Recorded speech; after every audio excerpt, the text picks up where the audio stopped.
বন্ধুরা, আমার চ্যানেলে আপনাদের সবাইকে স্বাগত। বন্ধুরা, আজকে আমি ডবল ডোর এবং সিঙ্গেল ডোরে ব্যবহৃত অয়েল সম্পর্কে আমরা বিস্তারিতভাবে আলোচনা করব। অর্থাৎ কোনো কারণে যদি সিঙ্গেল ডোর এবং ডবল ডোর ফ্রিজের কম্প্রেসারে অয়েল কমে যায়, তাহলে কি কি ধরনের সিমটমস দেখা দেবে, অর্থাৎ কি কি ধরনের প্রবলেমের সম্মুখীন হবেন, এবং ডবল ডোর এবং সিঙ্গেল ডোর ফ্রিজে কি কি ধরনের কম্প্রেসার ব্যবহৃত হয়, এবং তার সাথে সাথে কি কি ধরনের অয়েল ব্যবহৃত হয়। অর্থাৎ যে কোনো কম্প্রেসারে একই ধরনের অয়েল ব্যবহৃত হয়ে থাকে না, বিভিন্ন ধরনের কম্প্রেসারের ক্ষেত্রে গ্যাস অনুযায়ী বিভিন্ন ধরনের অয়েল ব্যবহৃত হয়ে থাকে। আজ আমরা সেই সম্বন্ধে ডিটেলসে বিস্তারিতভাবে আলোচনা করব। আর বন্ধুরা, কেবলমাত্র যে অয়েল সম্বন্ধে আমরা আলোচনা করব তা না, তার সঙ্গে আমরা কিভাবে একটি কম্প্রেসারে যদি অয়েল কমে যায় তা কিভাবে আমরা বুঝবো, এবং তার সাথে আমরা কিভাবে আমরা অয়েলটা রিচার্জ করব সেই সম্বন্ধে আমরা বিস্তারিতভাবে আলোচনা করব। অর্থাৎ অয়েলটা বার করে আমরা দেখে নেব কিভাবে যে অয়েল কমে গেছে, এবং পুনরায় আমরা কিভাবে সেই অয়েলটি পরিমাণ মতো রিচার্জ করব সেই সম্বন্ধে আজকে আমি আমার ভিডিওর মাধ্যমে আপনাদের সবাইকে দেখাবো। চলুন বন্ধুরা, ভিডিওটি শুরু করা যাক। প্রথমেই বন্ধুরা জেনে নেওয়া যাক যে কোনো কারণে যদি একটি কম্প্রেসারে অয়েল কমে যায় তাহলে কী কী ধরনের পরিবর্তন বা সিমটমস দেখা দেবে। প্রথমেই বলে রাখি, কোনো কারণে যদি সিঙ্গেল ডোর বা ডবল ডোর ফ্রিজে অয়েল কমে যায়, অর্থাৎ কম্প্রেসারের ভেতরে ব্যবহৃত যে অয়েল যদি কমে যায়, তাহলে ঠান্ডা হাওয়া সম্পূর্ণ বন্ধ হয়ে যাবে। এবং বন্ধুরা, একটি কম্প্রেসার চলাকালীন তার ভেতরে একটি পিস্টন থাকে, এবং যে গ্যাসের মাধ্যমে ফ্রিজটি ঠান্ডা হয় সেই পিস্টনের কাজ হলো সেই গ্যাসটিকে পাম্প ডাউন করে সার্কুলেট করা। অর্থাৎ একটি ফ্রিজে যে গ্যাস থাকে সেই গ্যাসটিকে ঠান্ডা করার জন্য প্রয়োজনীয় কাজটি এই পিস্টন করে থাকে, এবং এই পিস্টন চলাকালীন পিস্টনে প্রতি মিনিটে 1750 বার আপ ডাউন হয়ে থাকে। রানিং পার মিনিট পিস্টনটি 1750 বার আপ ডাউন করে থাকে। আর বন্ধুরা, এই কম্প্রেসারে যদি সঠিক পরিমাণ মতন অয়েল বা তেল যদি না থাকে তাহলে পিস্টনটি ঠিক মতন আপ ডাউন করতে পারবে না। এবং বন্ধুরা, যদি কোনো কারণে তেল কমে যায় তাহলে কী ধরনের সিমটমস দেখা দেবে। কম্প্রেসারে প্রচণ্ড নয়েজ বা শব্দ সৃষ্টি হবে, এবং ঠান্ডা হওয়া সম্পূর্ণ বন্ধ হয়ে যাবে। আর বন্ধুরা, কি কি কারণে এই তেল কমে যেতে পারে এবার জেনে নেওয়া দরকার। আর বন্ধুরা, এই কম্প্রেসারে তেল কমে যাওয়ার মূল কারণ কি হতে পারে। বন্ধুরা, এই কম্প্রেসারে যে ডিসচার্জ লাইন আছে, যে দেখতে পাচ্ছেন এখানে ডিসচার্জ লাইন আছে, এই ডিসচার্জ লাইন দিয়ে যখন গ্যাস সার্কুলেট হয় তখন গ্যাসের সাথে কিছু পরিমাণ তেল ফ্রিজের বিভিন্ন সিস্টেমে পৌঁছে যায়, এবং যখন আমরা কোনো কারণে যখন ফ্রিজের গ্যাস চার্জ করি তখন এই তেল ফ্ল্যাশের মাধ্যমে আমরা তেলটিকে বাইরে বার করে ফেলে দিই। এরকমভাবে দেখা গেছে যে বেশ কিছুবার যদি গ্যাস চার্জ করা হয় অথবা কোনো কারণে ডিসচার্জ লাইন দিয়ে যদি প্রচুর পরিমাণে তেল কুলিং কয়েল, কন্ডেন্সার বা বিভিন্ন সিস্টেমে যদি তেল পৌঁছে যায়, তাহলে দেখা যায় যে কম্প্রেসারে চলার জন্য যে প্রয়োজনীয় তেলের দরকার বা অয়েলের দরকার আছে সেই অয়েলের ঘাটতি দেখা যায় বা অয়েল কমে যায়। এইবারে সেই অয়েল কমে যাওয়ার কারণে কম্প্রেসারে বিভিন্ন ধরনের প্রবলেম হতে পারে। প্রথমেই বলেছি ঠান্ডা হাওয়া কমে যায়, এবং বন্ধুরা প্রচুর নয়েজের সৃষ্টি হয়, অর্থাৎ কম্প্রেসার চলাকালীন প্রচণ্ড শব্দ হয়। আর বন্ধুরা, সেই কারণেই অয়েল বা তেলের এখানে রিচার্জ করার প্রয়োজন হয়ে থাকে। এবারে বন্ধুরা জেনে নেওয়া যাক যে ফ্রিজ ডবল ডোর বা সিঙ্গেল ডোর ফ্রিজে কী ধরনের কম্প্রেসার ব্যবহৃত করা হয়। বন্ধুরা, সিঙ্গেল ডোর ফ্রিজে 1.8 কম্প্রেসার ব্যবহৃত করা হয়, এবং ডবল ডোর ফ্রিজে 1.6 কম্প্রেসার ব্যবহৃত করা হয়।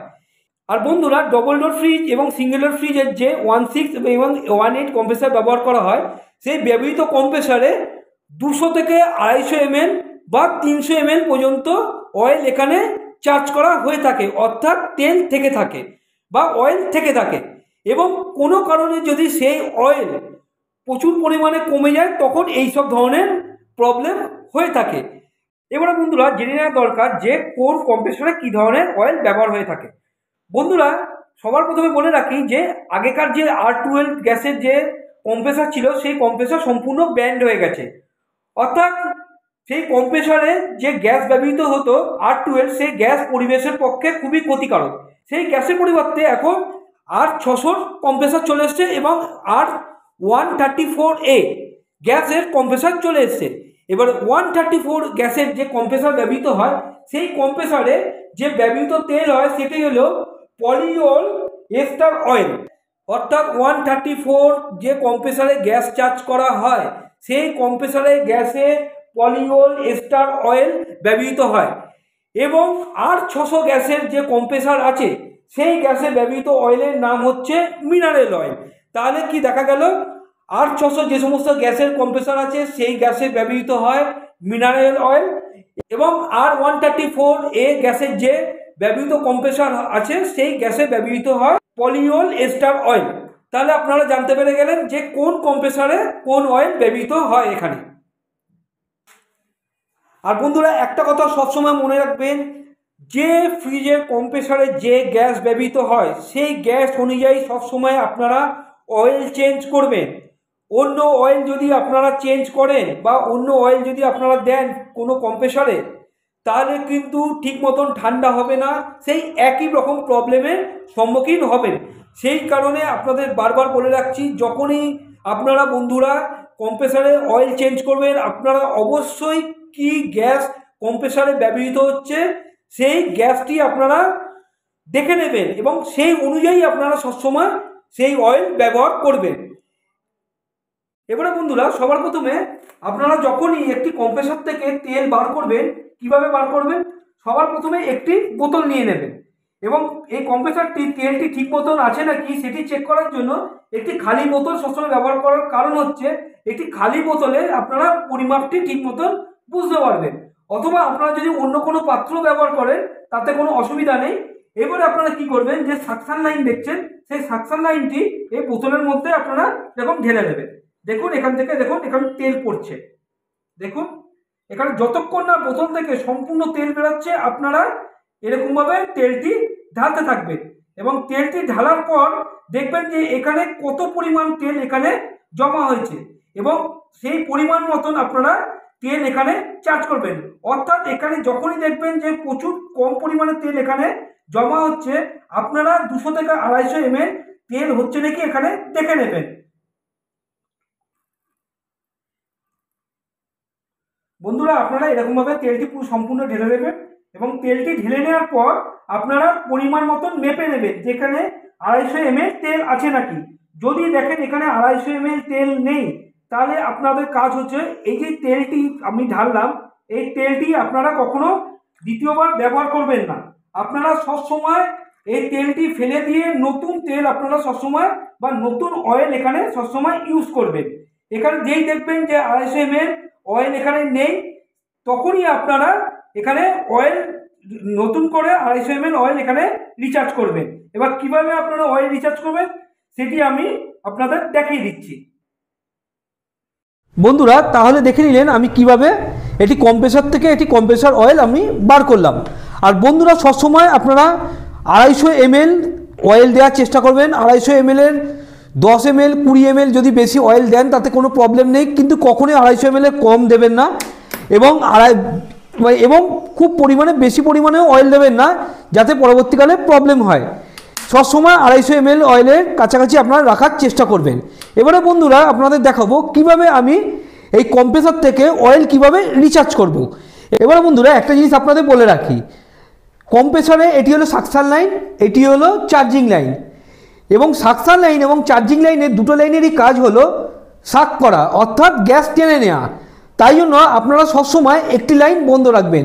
দেখুন এখানে আমি চার্জিং লাইনটা বন্ধ রেখেছি, কারণ আমি যদি চার্জিং লাইনটা খোলা রাখি তাহলে যদি আমি কম্প্রেসার চালিয়ে এই অয়েল যদি আমি রিচার্জ করি তাহলে দুদিক দিয়ে হাওয়া টানবে, কিন্তু এখান দিয়ে যে জোরে যে হাওয়া টানা বা প্রেশার নেওয়ার সেটি নিতে পারবে না। সেই কারণে আমি এই চার্জিং পাইপটি আমি বন্ধ করে দিলাম এবং এই ডিসচার্জ লাইনটি সবসময় খোলা রাখবো, কারণ এই ডিসচার্জ লাইন দিয়ে হাওয়া সবসময় বেরোবে এবং সাকশন লাইন দিয়ে হাওয়া টানবে।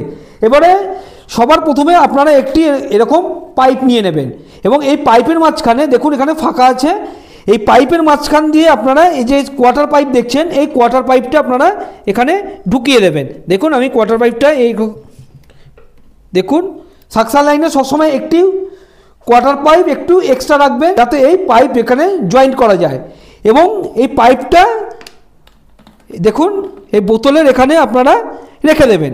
এবারে আমি কম্প্রেসরের যে রিলে এবং ওভারলোড আছে তার সাহায্যে আমি এই কম্প্রেসরটা চালাবো। আর দেখবেন এখান থেকে যে অয়েলটি আছে এই অয়েলটি এই পাইপের মাধ্যমে এই কম্প্রেসরের ভেতরে প্রবেশ করবে। তাহলে দেখে নেওয়া যাক কম্প্রেসরটি চালিয়ে। বন্ধুরা এবার আমি এই যে মেশিনটি কম্প্রেসরটি আমি চালিয়ে দেখে নেব যে অয়েলটা এখানে যাচ্ছে কি যাচ্ছে না, দেখে নিন। দেখুন বন্ধুরা, দেখুন বন্ধুরা কীভাবে অয়েলটি যাচ্ছে দেখুন।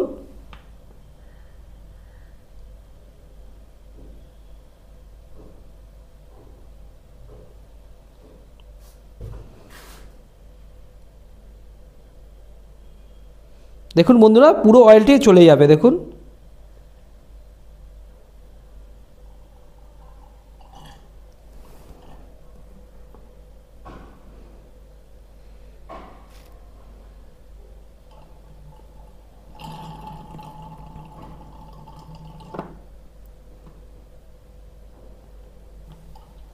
দেখুন বন্ধুরা পুরো অয়েলটি এখানে টেনে নিচ্ছে দেখুন সাকশন লাইনের মাধ্যমে।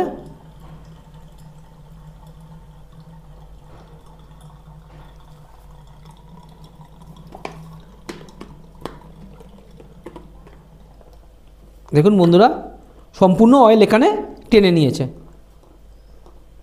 তাহলে বন্ধুরা দেখা গেল যে কিভাবে আমরা এখান থেকে কোনো কম্প্রেসর থেকে অয়েল কিভাবে বার করব এবং কিভাবে অয়েলটি আমরা পুনরায় রিচার্জ করব সেই সম্বন্ধে বিস্তারিতভাবে আমি আপনাদের দেখিয়ে দিলাম।